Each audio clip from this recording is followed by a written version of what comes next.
Hi అండి అందరికీ. Designer hands ఏ విధంగా స్టిచ్ చేసుకోవాలో చూపిస్తానండి. ముందుగా మన హ్యాండ్ అనేది ఏ విధంగా అయితే ఉందో అదే విధంగా మనం హ్యాండ్ అనేది స్టిచ్ చేసి పెట్టేసుకోవాలి. ముందుగానే స్టిచ్ చేసుకున్న తర్వాత శారీలో వచ్చిన క్లాత్ ఉంటుంది కదండి, ఆ క్లాత్ అనేది కొద్దిగా తీసేసుకోవాలి. కొద్దిగా తీసేసుకొని హ్యాండ్కి సరిపడా తీసుకోండి. ఇవి చిన్న చేతులేనండి, అందుకని కొద్దిగా తీసుకున్నాను నేను, సరిపోయింది. ఈ విధంగా హ్యాండ్స్ అనేవి తీసుకున్న తర్వాత కట్ చేసుకోవాలండి.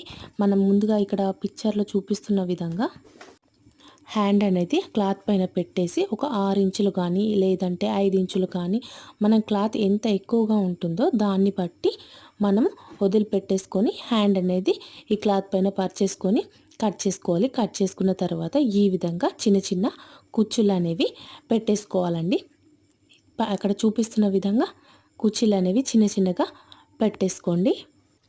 ఈ విధంగా కుచ్చిళ్ళు అనేవి పెట్టేసుకోండి. పెట్టేసుకున్న తర్వాత సమానంగా వచ్చిందా లేదా ఒకసారి చూసి చెక్ చేసుకోండి. తర్వాత చేతి అనేది తీసుకొని దానిపైన ఈ విధంగా కరెక్ట్గా ఉందా లేదా ఒకసారి మళ్ళీ చూసుకోండి. చూసుకున్న తర్వాత మధ్యలోంచి కుట్టు వేయడం అనేది స్టార్ట్ చేయండి. ఒకవేళ క్లాత్ అనేది ఎక్కువ వస్తే ఇంకొక కుచ్చు అనేది పెట్టేసుకుంటే అక్కడ మనకి అడ్జస్ట్ అయిపోతుందండి. ఈ విధంగా కుట్టు అనేది వేసేసుకొని రెండు కూడా జాయింట్ చేసేసుకోండి. మధ్యలోంచే కుట్టు వేయడం అనేది స్టార్ట్ చేయాలి. స్టార్టింగ్ పాయింట్ నుంచి వేయకూడదండి, ఈ విధంగా మధ్యలోంచే వేసుకోవాలి. ఒకవేళ క్లాత్ అనేది ఎక్కువ వస్తే ఇంకొక చిన్న కుచ్చు అనేది పెట్టేసుకొని అడ్జస్ట్ చేసుకుంటే సరిపోతుందండి.